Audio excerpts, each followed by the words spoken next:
Maybe you're in a season where you are between income opportunities and it's hard for you to accept that your next income source might be drastically different from your last income source. And you're grappling with that. And that's tough. And it seems like what you want to happen might not happen. So let's dive into that. Hey there, welcome back, or welcome if you are new. On this channel, we talk about how life's ups and downs are universal. Today, I want to dive into the uncertainty of income, more specifically, lack of a specified source of income.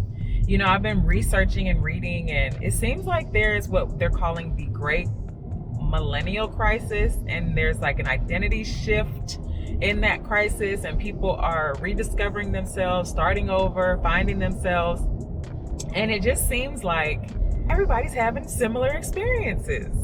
You know, now I will say not 100%, because there are some people that have, and I've spoken with them, they've been in their career since they graduated, and they've been at that same company, never experienced a layoff, never had to be concerned about income sources. It's been consistent. Maybe there were rumors of layoffs at wherever they were, but it didn't happen or it didn't affect them.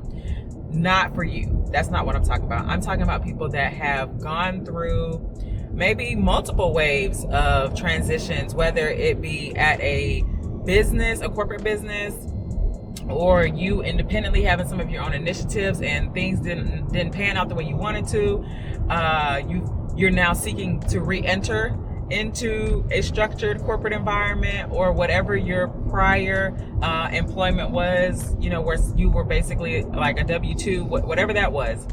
That's what I believe several millennials are experiencing when they refer to this identity shift crisis. Of course, there are life events, right? Like, you know, people no longer being with us. That's very difficult. Also, two people no longer being together, going through a divorce. Various life events can cause one to experience these times of uncertainty. But this video in particular is referring to how you make money. If that changes, are you okay? Have you been able to get some reserves established? Have you gone through those reserves? Are you juggling income opportunities? You know, you got the stable, secure income, and then you're adding onto it with, you know, some individual or some side hustles, selling some products, giving some services on the side. How is that going for you? So I want to talk about this because I've experienced a transition as well. I have worked in corporate America for a decade plus, and I experienced one role in particular that it just taxed me. It taxed me. And I was like, no, I'm gonna work for myself. And while that was exciting to set up and to get going on, the money doesn't match. It didn't match. Now, there are people that they do set up something and it matches and exceeds, and that is wonderful for you. But I know that many of us have started endeavors, and we quickly realized that the income that we were expecting, even if it wasn't verbatim 100% match, you know, you're just like, okay, can I continue to build my life off of this?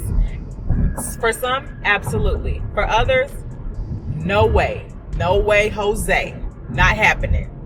So I want to talk to you about what it looks like when you're going through a transition or a reinvention. Number one, I will say, leverage what you have. So for me, the easiest thing for me to do was to leverage the skills that I have that allowed me to secure my last source of income outside of my personal endeavors. And so what that looked like was dusting off my resume, dusting it off, going ahead and polishing it up. Now, what I did do is I did add my independent endeavors onto my resume. I did do that just so that way it wasn't like, I wasn't doing, anything for a period of time. But I did want to capture that time spent in those endeavors and the skills that I was able to maintain and acquire. Also, I made it a point to get some AI on my application, on my resume. You do want to show that you are forward thinking, that you are growing. You're not just sitting and twiddling your thumbs. There are several strategies that people do where, depending on the reason that you maybe had to step away, if you are looking to return. If you're not looking to return, I'll do another video on, strategies and tactics if you are not looking to return, because this is what I would have ultimately had to do had I not been able to return. So, but back to wanting to return, you're gonna want to capture capture the reason. So the easiest thing to do is, if you're an entrepreneur, just go ahead and put that independent initiative and the skills that you gained, maintained, didn't lose, how you stay tapped into the industry. You can do that in several ways professionally on your resume. If there is, for some reason, a life event, like I mentioned, some people have advised you can put something like, life caretaker or whatever. Now, whether that helps you or hurts you, I do not know. I don't know. But I just want to encourage you that if you did have to step away, it's okay. It's not the end. There are things that you can do to return to that source of income. And I believe you can definitely do that. I want to encourage you. So don't be nervous. Don't be frustrated. You got this, sunshine. All right. Now what I want to do is talk about the mindset on knowing what it is that you want to do. Of course, like we talked about, leveraging your skills, but also to why leverage your skills, your existing skills. With this reinvention, with this reset, with this pivot, you want to leverage your existing skills. Do not start from scratch. There are people that are forced into entrepreneurship. There are people that voluntarily go into entrepreneurship. Similarly, you can be as strategic as possible if you're trying to re-enter the corporate space. But one thing to note is that the level at which you exited, however you exited, some people exit through layoffs, some people exit through corporate closures, which essentially is a layoff. Some people exit because maybe they're consulting, their contract ended. Some people exit because they were trying to make a move to another company. Maybe that offer got rescinded and your prior employment is no longer on the table. There are various reasons why people exit their corporate roles or whatever job you have. There's various reasons why people exit their jobs. Now, what you have to keep in mind is, depending on the length of time since you have re-entered, you are not likely going to get the exact same job that you had before. Sometimes it could be similar, sometimes it could be lower. Rarely is it higher. If you exited on the contribution level, right, where you're doing the work, it's not likely that you would come in at the supervisor or managerial level where you are overseeing people. That's not likely. However, if you exited at that level, it is possible that you will re-enter at that level. It's also possible that you might have to re-enter as someone that is not at that level and reporting to someone who has your prior title. This is just something to keep in mind, because this is some of the things we are not thinking about when we are going through a reinvention, going through the starting over phase. We don't think about these things, but they're real. And it's best if you can wrap your mind around it so that it doesn't feel like it's personal when you're going through it, because it's not personal. It is the name of the game. I was going to call it the beast, but it is the name of the game. This is how it goes. It's similarly with generic or normal supply and demand, right? If you are a Polaroid camera, right? Now they did have a resurgence, but anyways, if you're a Polaroid camera today and I'm looking at possibly getting some DJI or some Sony camera, right? And you're like, hey, why are people not picking me? Not to say that your skills are outdated to that magnitude, but you just have to realize that there's been some advancements and been some changes. So unless you can update your skill set, right, to come back in and say, actually, I am a DJI, or I am a Sony such and such, right? Unless you can do that, you might have to, take certain roles that are understanding of that's where you're at, and that's fine. We need people to execute. Cool. And accept that. But if you don't want to accept that, then of course you can level up. You can also ramp up your efforts with applying. You can build connections with people. You can be more proactive and less reactive. And I'll tell you some of the things that helped me with my pivot or my reinvention or my re-entry, because I did take a lot of time, I would say multiple years in a business. And so I was out of the traditional, work space, the W-2 space. I was out of that space. So you have to be very tactical with your re-entry, and also summarizing the time that you spent away and what you did. Now you do see, depending on what level you want to work at, but you will see on tools like LinkedIn, you'll see that people have a section on their work history, and some are career breaks, some are travel breaks, some are family planning, whatever. I don't know if I've seen like personal break or something like that, but I have just seen like travel, career, family. Those are the typical common breaks. Now there could be care, like spousal care. You could have not been working. Maybe you have to do some spousal care, and you could, capture that. I've seen it on a resume as well, like I mentioned before.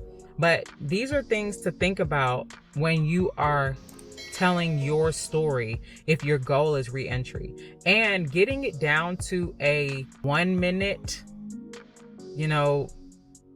blurb that you can say quickly. Most times you'll speak with someone about a new opportunity or a new role, and they're going to say, tell me about yourself.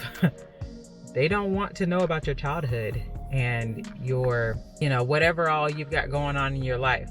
They want to know, how are you relevant to this role, and why should we consider you? Tell me about yourself.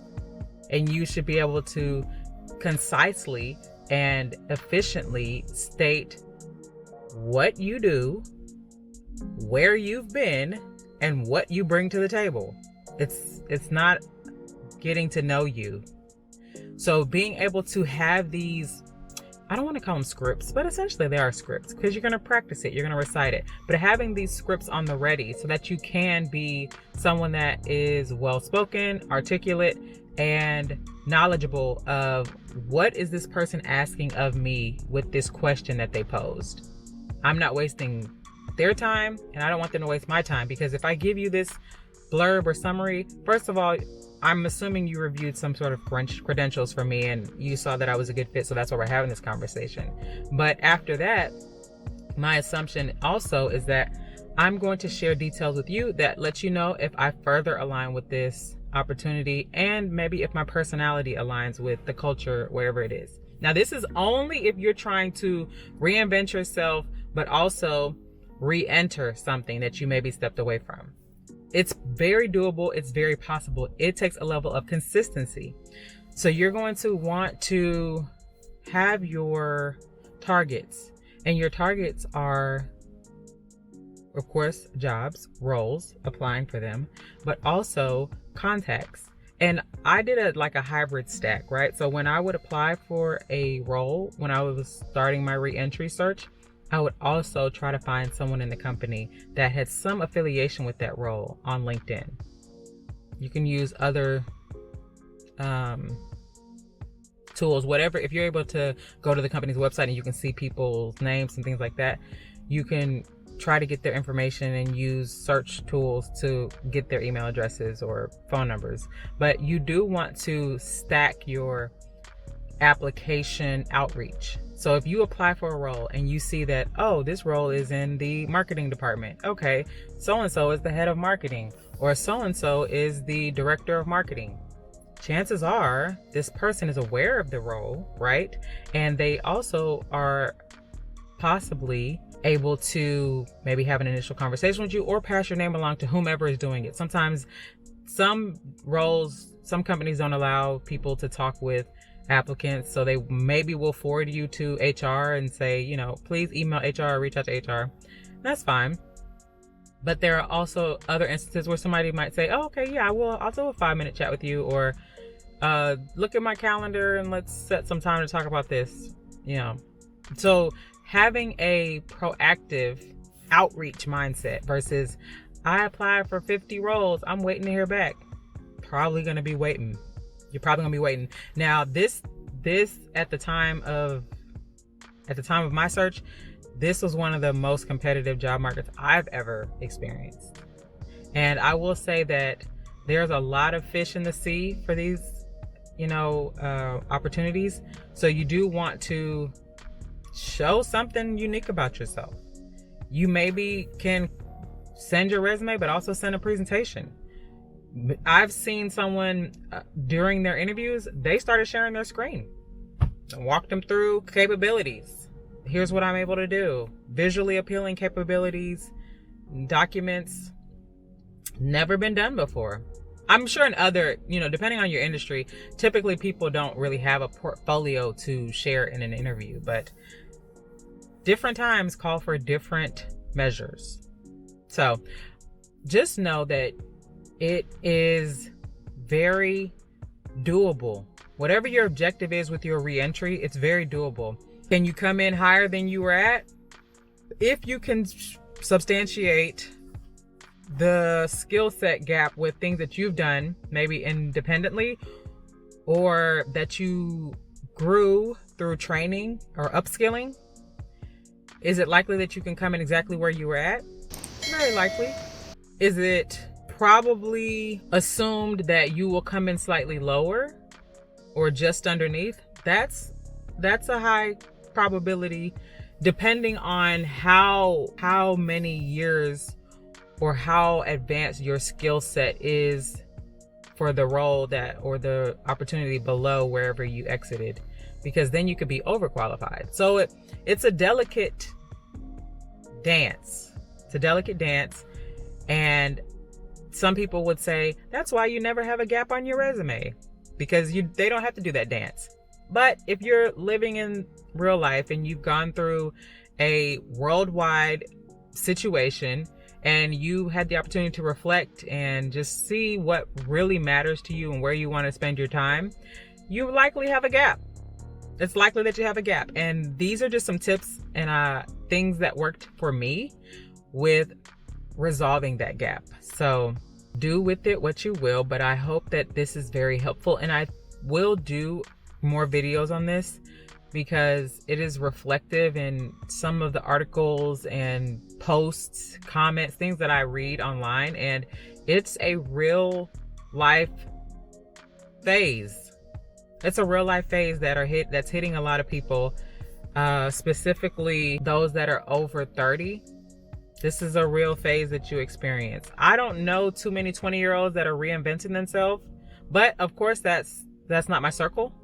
So I can't say, yeah, my friend was just saying she has to no, that's not my circle. I don't have awareness of that. If you are in your 20s and you are reinventing yourself, say hi in the comments, because there's a lot of information and things that can be imparted to you at that point in your life that can help you from those that don't have a time machine and can't do time travel, but they would like to impart something to you to see you win.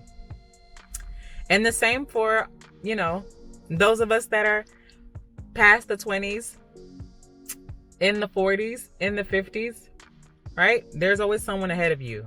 So we have to be able to speak up and raise our hand, and of course screen the words that come our way, the words of wisdom to one, and they may be something that you're familiar with already, or something that enlightens you, or something that is not your cup of tea, and you can just gracefully nod your head and bat your eyes and say thank you for that. So I hope this video was helpful. Again, like I mentioned, I will be doing more on this reinvention, restarting, millennial and beyond journey. So if you have not already, give this video a thumbs up, subscribe to the channel. We'd love to have you in the number. That number is the subscriber count. And leave a comment if you got anything from this. And if this is a phase that you're in, or if you've heard of people being in this phase, I'd love to know. Yeah. All right, well, I will see you. Oh, before I do that, I love you so much for watching. All right, sunshine, I will see you in the next video. Bye.